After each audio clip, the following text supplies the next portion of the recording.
जय जोहार, नमस्कार। दैनिक छत्तीसगढ़ चैनल देख रहे हैं आप और छत्तीसगढ़ प्रदेश की आज की महत्वपूर्ण बड़ी खबरों को एक एक करके हम आपको विस्तार से बताने वाले हैं। सबसे पहली बड़ी खबर से शुरुआत करें। इससे पहले अगर आप छत्तीसगढ़ प्रदेश के हैं, छत्तीसगढ़ के समाचार ठीक इसी प्रकार रोजाना देखना चाहते हैं तो नीचे लाल कलर का सब्सक्राइब बटन दिया है, जिसे दबाकर इस चैनल को आपको सब्सक्राइब करना है। पहली बड़ी खबर है, सरकार की मुश्किलें बढ़ती दिखाई दे रही है क्योंकि सूखा घोषित करने में अब तकनीकी दिक्कतों का सामना सरकार को करना पड़ सकता है। 13 तहसीलों में बारिश का आंकड़ा 80% से पार हो गया है। बात करते हैं छत्तीसगढ़ में 31 अगस्त तक की स्थिति में 72 तहसीलें ऐसी थी जहां पर 80% से कम बारिश हुई थी, लेकिन सूखा प्रबंधन मैनुअल 2016 के मापदंडों के अनुसार इन तहसीलों को सूखाग्रस्त घोषित किया जा सकता था, लेकिन पिछले कुछ दिनों से हो रही बारिश की वजह से 72 में से 13 तहसीलों में 80% से अधिक पानी गिर गया है। ऐसे में इन तहसीलों को सूखाग्रस्त घोषित करने में तकनीकी दिक्कतें आ सकती है। इधर राजस्व एवं आपदा प्रबंधन विभाग कलेक्टरों से मिलने वाली रिपोर्ट का इंतजार कर रहा है। इसके बाद ही सूखाग्रस्त घोषित करने की कार्यवाही होने वाली है। और बता दें कि 8 सितंबर को मंत्रिपरिषद की बैठक में भी सूखे को लेकर के चर्चा हुई है, लेकिन कलेक्टरों की रिपोर्ट नहीं मिलने के कारण फैसला नहीं हो सका है।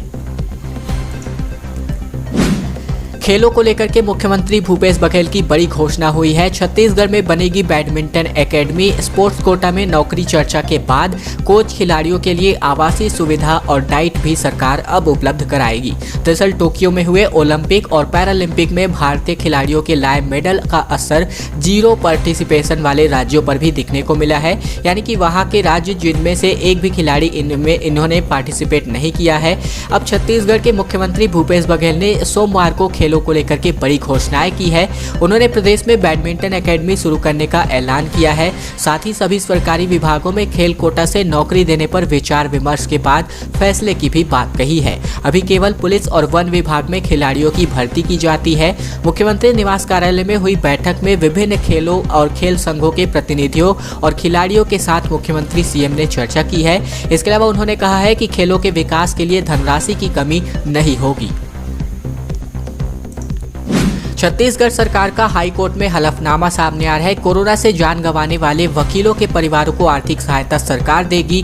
बार काउंसिलिंग की सिफारिश पर 90 दिन बाद इनको राशि मिलने वाली है। दरअसल छत्तीसगढ़ सरकार कोरोना से जान गंवाने वाले परिवारों को आर्थिक सहायता देगी। इस मामले में सरकार की ओर से सोमवार को हाई कोर्ट में एफिडेविट दाखिल किया गया है। इसमें बताया गया है कि स्टेट बार काउंसिलिंग यानी कि SBC जिन प्रभावित वकीलों के नाम भेजेगा, उनके परिवारों को 90 दिन के अंदर सहायता राशि मुहैया कराई जानी है। इस मामले में हाई कोर्ट में एक जनहित याचिका लगाई गई थी और याचिका में कहा गया था कि कोरोना काल में कई वकीलों ने संक्रमण की वजह से अपनी जान गंवाई है। किसान महापंचायत का आयोजन 28 सितंबर को राजिम कृषि मंडी में आएंगे राकेश टिकैत, योगेंद्र यादव, मेधा पाटकर और तैयारियों को लेकर के बैठक संपन्न हुई है। 10,000 से अधिक की भीड़ जुटाने की तैयारी फिलहाल की जा रही है। दरअसल केंद्र सरकार के कृषि संबंधी 3 कानूनों के खिलाफ 10 महीने से चल रहा आंदोलन प्रदेशों में भी फैलने लगा है।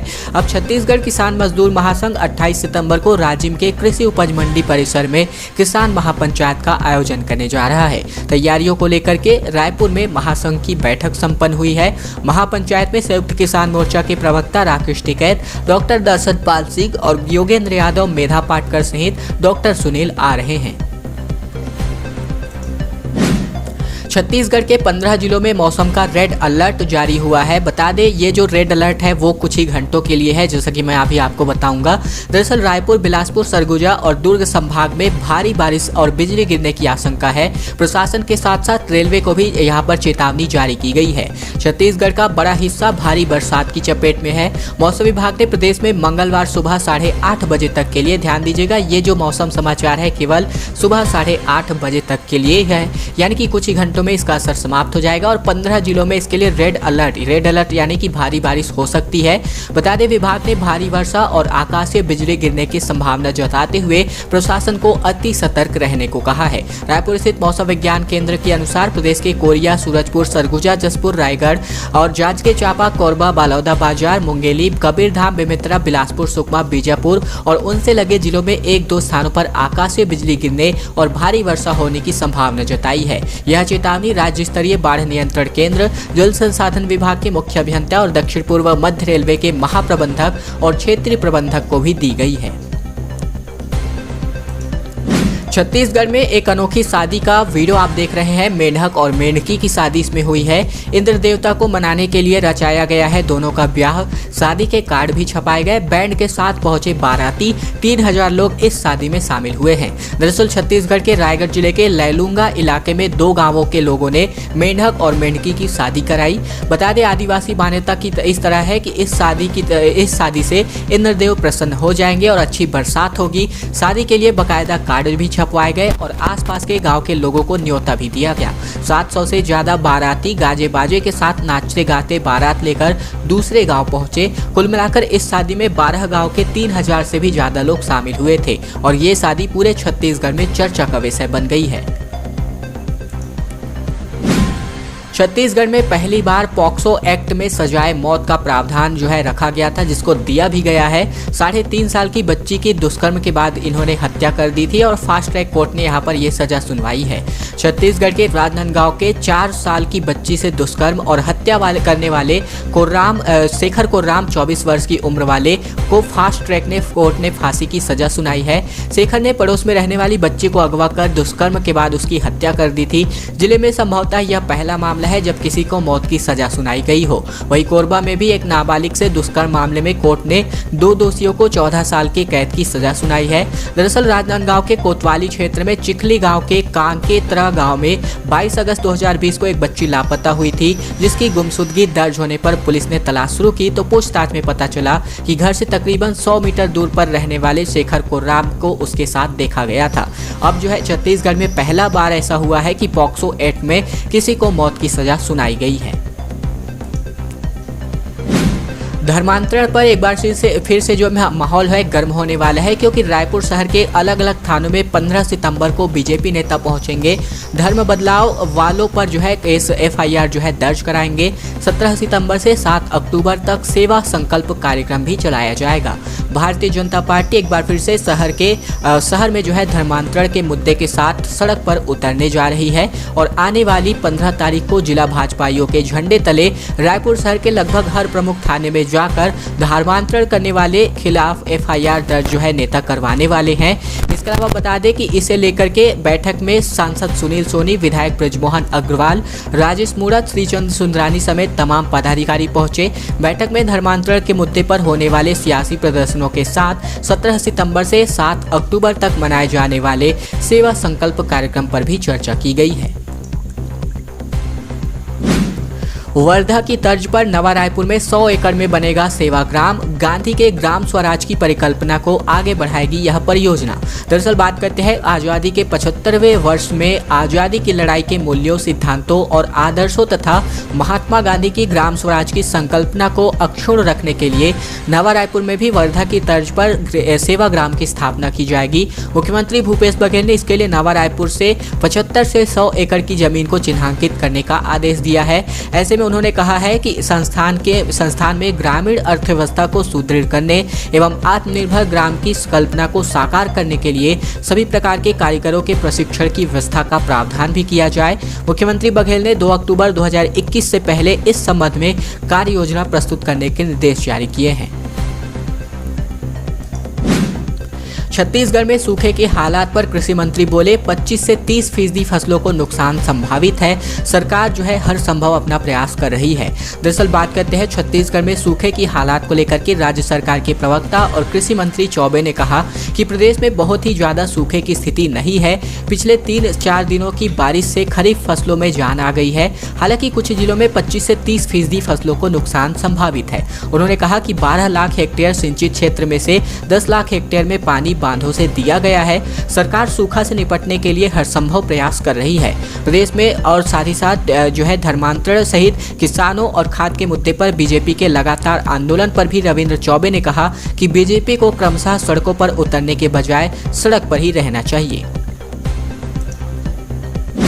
एक नई गाइडलाइन जो है आरबीआई के द्वारा जारी की गई है, जो आपको ले जान लेना बहुत ही ज़्यादा ज़रूरी है, क्योंकि 50,000 से ज़्यादा का चेक अगर दिया जाता है आपके द्वारा किसी भी को, तो पहले ग्राहक को जो है बैंक सूचना देने वाली है।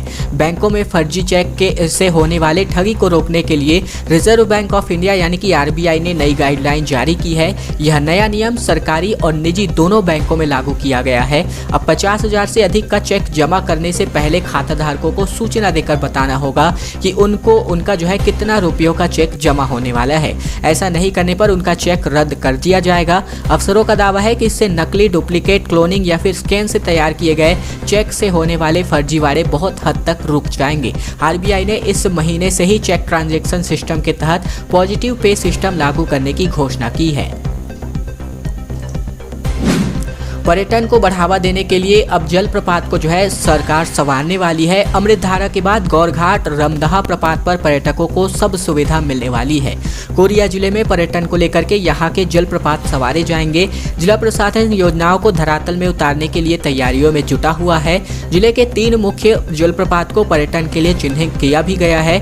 इनमें से अब तक अमृतधारा पर ही एक अधिक काम हुआ है। अब गौरघाट और साथ ही साथ रमदहा जलप्रपात पर भी सुविधाएं बढ़ाई जाएंगी। कोरोना के चलते पिछले 2 साल से कोरिया में विकास कार्यों में तेजी नहीं आई है, लेकिन लॉकडाउन के बाद कई बाहरी पर्यटक अंचल में आकर अपना समय बिताने की कोशिश किए, जिन्हें कोरिया की खूबसूरती देखने को मिली। घने वनों से सुशोभित कोरिया जिले के वनांचलों में पर्यटन की असीम संभावनाएं हैं और इसमें मनोहारी प्राकृतिक दृश्य व प्राचीन ऐतिहासिक और सांस्कृतिक धरोहर से अट्टे-पट्टे हैं, जिसको अब संवारने की तैयारी कोरिया जिला प्रशासन कर रही है।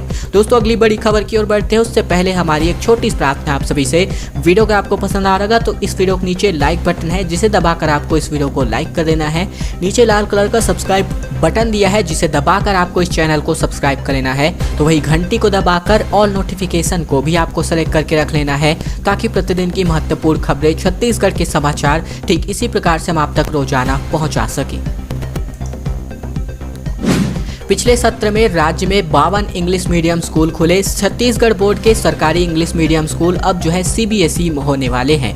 स्वामी आत्मानंद शासकीय अंग्रेजी मीडियम स्कूल सीबीएसई से जुड़ सकते हैं। पिछले सत्र में राज्य में 52 इंग्लिश मीडियम स्कूल खुले।